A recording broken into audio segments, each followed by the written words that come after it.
Welcome into the Blurred Wire. It is your host, King Whale, and today we are reacting to the Avengers Doomsday special look trailer that was released at the Disney D23 event. Let's take a look, and we are going to watch it together right here, right now. Victor was always the smartest guy in every room. He used to be different.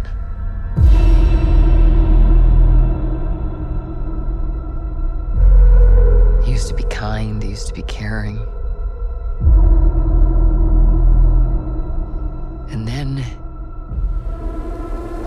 everything he loved was taken from him. I knew he was lost, but I did not realize that he was broken.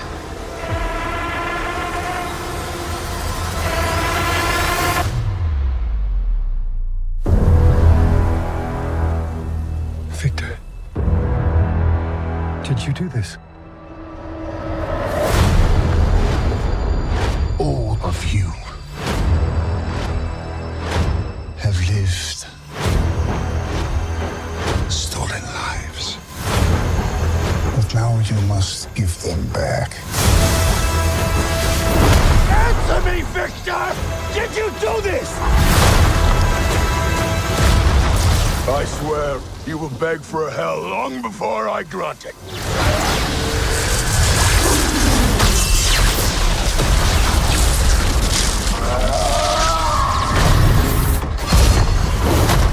Hell answers to me. For I am Doom.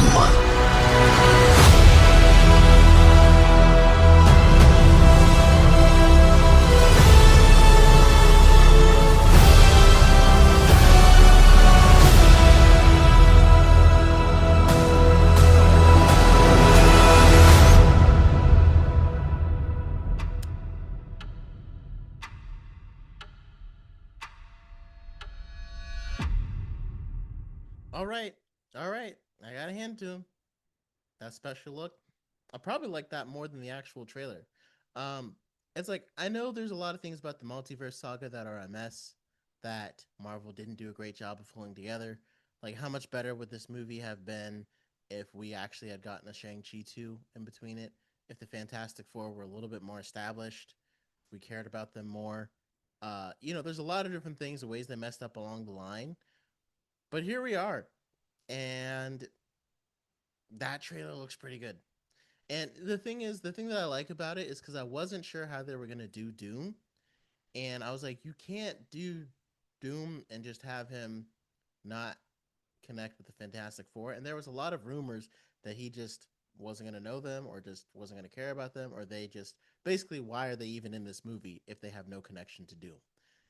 And then we find out, oh no, like, so that this Doom must be from the Fantastic Four universe. That's the only way to explain it. Because like that tease we saw where he wasn't in the seat during the Latverian Council, there was a little tease when they had the World Council during Fantastic Four First Steps, which would be very interesting. Now, there's a few things that I think were really interesting that we saw from this trailer. So first of all, I really like how they gave a personal connection between Doom and the Fantastic Four, with Sue explaining the kind of person that he was, and with Pedro Pascal like asking like, "Did you really do this?" Like, it was a pretty. It was an emotional scene that obviously is going to hit harder if we actually know who Doom is and what he's standing for, and like seeing him like actually turn into a villain instead of just like, this is our introduction to him. And it's not the same as the build up to like, in some ways it's the similar to the build up to Thanos in that like we hadn't seen Thanos in action until Infinity War, but in a lot of ways it's still not, because I mean his motivations will be explained at some point in the film, but we just the relationship between the Fantastic Four and Doom hasn't been properly fleshed out. And so that's something that people will just know from, hey, it's Reed Richards and Sue Storm and here's Doom. So we know that, you know, there's an issue there. Like, like they have a history and a connection there. So it's just something that we just have to know as comic fans. Um, so I do still like though that this seems to confirm that he is from Reed Richards' universe, and he's known him and Sue and Ben for a long time, which is, I think, very important because I think that's the only reason why they're in this movie. Now, the question is, what was taken from him? What was taken from him? Was it something the TVA did? Because obviously their universe is still intact. So, like, he can't be from a destroyed universe that had an incursion happen. So, something had to be lost. And it is interesting how he's saying all of you are living stolen lives, which is actually pretty accurate compared to who's there and who's not. Like at least for we don't know exactly with Shang Chi, but like if you look at the Avengers, if he's talking about stolen lives and that the idea that you shouldn't mess with time, because again, so like the TVA have their philosophy of the sacred timeline, and then you have if Doom just has the philosophy that if you cannot mess with time to save your species or for self-preservation purpose that the universe is too fragile, the multiverse is too fragile to be messed with in that way, it creates a completely different ideological difference, right? So the TVA told Loki, well, the Avengers going back in time, that was supposed to happen. Doom is like, no, that's not supposed to happen. You're not supposed to go back in time. You're not supposed to mess with time. And so if that's his beef, well, this is actually great because this is actually he has a reasonable beef with every single group.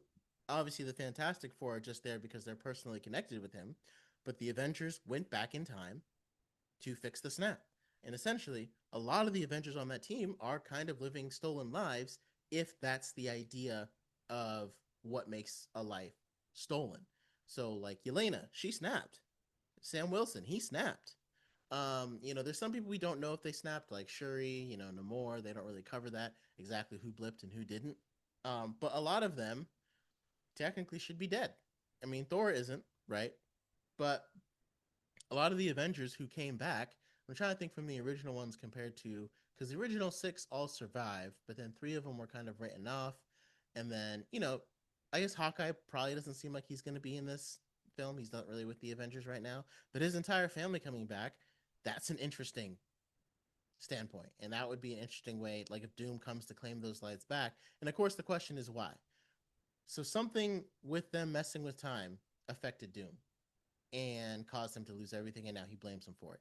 And so there's something where he believes that those lives must be given back. And that's a pretty interesting premise, and I think for what they have to work with, I think that works. The question is just how did it end up affecting Doom, but not affecting the Fantastic Four and not radicalizing them in the same way? And again, it actually is the same reasoning is with the X-Men, because in Days of Future Past, they went back in time in order to save the lives of the mutants. And so their universe coming into play based upon that little line actually makes perfect sense. And now, if it wasn't already, Days of Future Past is definitely required watching in order to understand Doomsday. I just made my wife watch it. It's on Disney Plus. Go watch Days of Future Past if you can. I mean, because it will help flesh out what they did because they had to go back in time. And I think that's also why Marvel is marketing Doomsday so hard because there's never been like I know we said Avengers Endgame, there's never been a movie like this. But now here we are at Avengers Doomsday. There's never been a movie like this. We are talking this movie maybe has 50 movies, projects, TV shows all combined, 50 different things all leading up to it. Now not every single bit of it is required, like Guardians of the Galaxy Volume 3 is not required to understand Doomsday, but a lot of it will still have an effect, especially if Peter Quill shows up, well, okay, then Guardians does kind of have an effect, right? And so like all of these things are going to play directly into Avengers Doomsday. So I think that's why their marketing is so hard. They should probably make Disney Plus, I don't know, do like some kind of deal so you can catch up, make it free so people can go watch them all. I mean, obviously they want people to subscribe to Disney Plus and watch all the stuff, but basically you got time to kind of catch up and watch everything. It was interesting how they decided. So yeah, so like the so Doom's line about the Avengers and the X-Men are all living stolen lives is not wrong, right? Because they did go back in time and they were supposed to die and they didn't.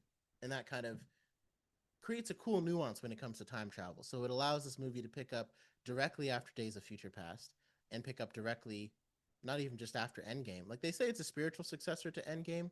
I guess the consequences of what happened in Endgame are leading directly to this film. But obviously all the other projects that came after that are still affecting it. So I think the Russos made a good decision here. I mean, with the plot and how it's going. The last things is like it's interesting how they chose to not really show any more Avengers characters. So what I mean by that is like in this special look, we didn't see if Captain Marvel is around. We didn't see again. It looks like she's not part of this Avengers. It looks like it's just Sam, Joaquin. We saw Shang Chi, and Ant Man, but we haven't seen anyone else. So we haven't seen. I mean, I know Monica Rambeau is trapped in another dimension, so they'll probably have to address that at some point. But there's a lot of characters that we haven't, like I said, Hawkeye. I guess he's not still an Avenger anymore. Is he actually retired now?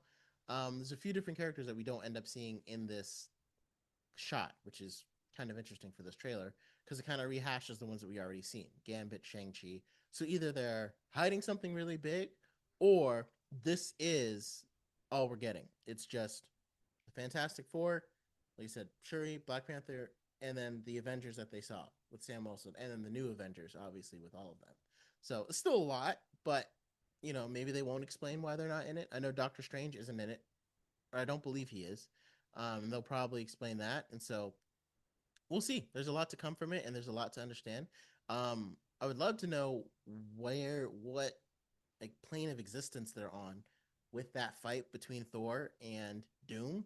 And it's also interesting because someone did point out he got hit by Mjolnir and knocked out of a window and then kind of landed by himself. So I'm like, was that Thor who hit him with it, or was that Steve, Captain America, who hit him with it?